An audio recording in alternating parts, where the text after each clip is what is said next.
Options à activer absolument dans votre smartphone. Bonjour tout le monde, aujourd'hui je reviens pour voir avec vous des options qui doivent être activées absolument dans votre smartphone pour avoir une expérience utilisateur avancée. Ces options vous permettront d'avoir un contrôle avancé de votre smartphone et aussi augmenter sa puissance. Pour cela, vous devrez alors activer les paramètres secrets que l'on appelle option développeur. Alors voyons comment activer l'option développeur. Si vous ne le savez pas encore, j'ai fait une précédente vidéo dont le lien se trouve dans la description qui vous montre comment activer l'option développeur.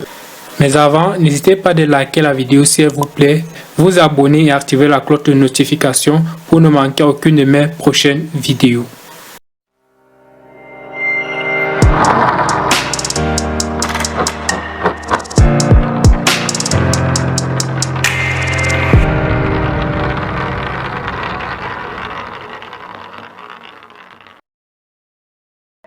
Cette fois-ci, je vais encore vous montrer, mais dans la prochaine vidéo, je vais vous rediriger dans les précédentes. Alors, vous devez vous rendre dans les paramètres de votre smartphone. Dans les paramètres, vous devez scroller juste en bas. Vous trouverez information sur le téléphone. Vous allez ouvrir.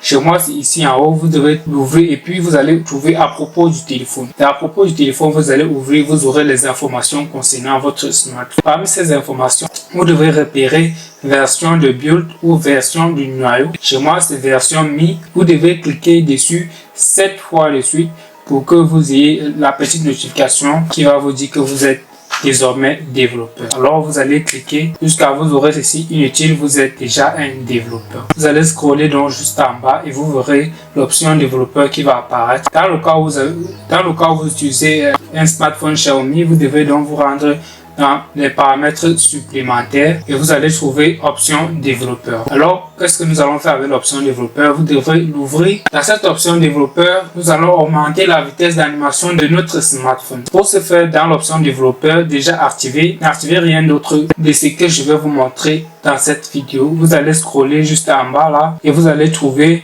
l'échelle d'animation. Alors, vous allez scroller juste ici, vous allez trouver échelle d'animation. Vous voyez ici, échelle d'animation 1x. 1x, 1x là, vous allez cliquer et vous allez remettre ça à une échelle d'animation de 0,5 partout sur les 3, 0,5, 0,5. Cela va rendre l'affichage de votre smartphone un peu plus rapide. Maintenant, troisièmement, nous allons toujours rester dans l'option développeur. Nous allons activer l'accélérateur du matériel. Pour activer cet accélérateur du matériel, nous allons remonter juste à retrouver juste à côté de données cellulaires toujours activées et nous allons voir juste en bas accélération matérielle pour le partage.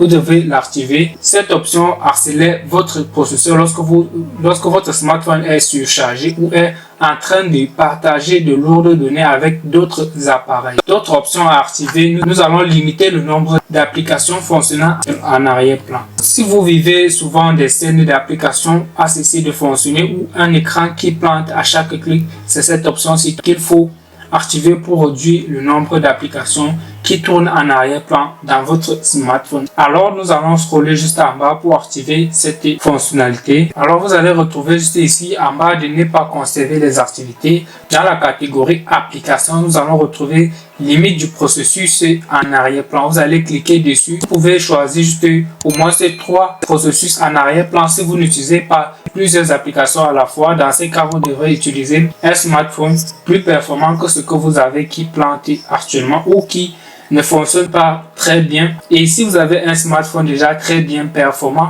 vous pouvez rester sur limite standard. Dans le cas où vous avez un smartphone de version obsolète, vous pouvez choisir au moins c'est un processus en arrière-plan. Ainsi, vous aurez déjà un smartphone qui serait plus optimisé qu'avant et qui va limiter les applications qui fonctionnent en arrière-plan. Lorsque vous fermez une application, ce n'est que l'application récente que vous avez ouverte qui serait en fonctionnement. Si vous avez aimé la vidéo, je vous invite à vous abonner et activer la cloche de notification. N'hésitez pas de laisser un commentaire si vous avez un souci et partagez la vidéo. À bientôt.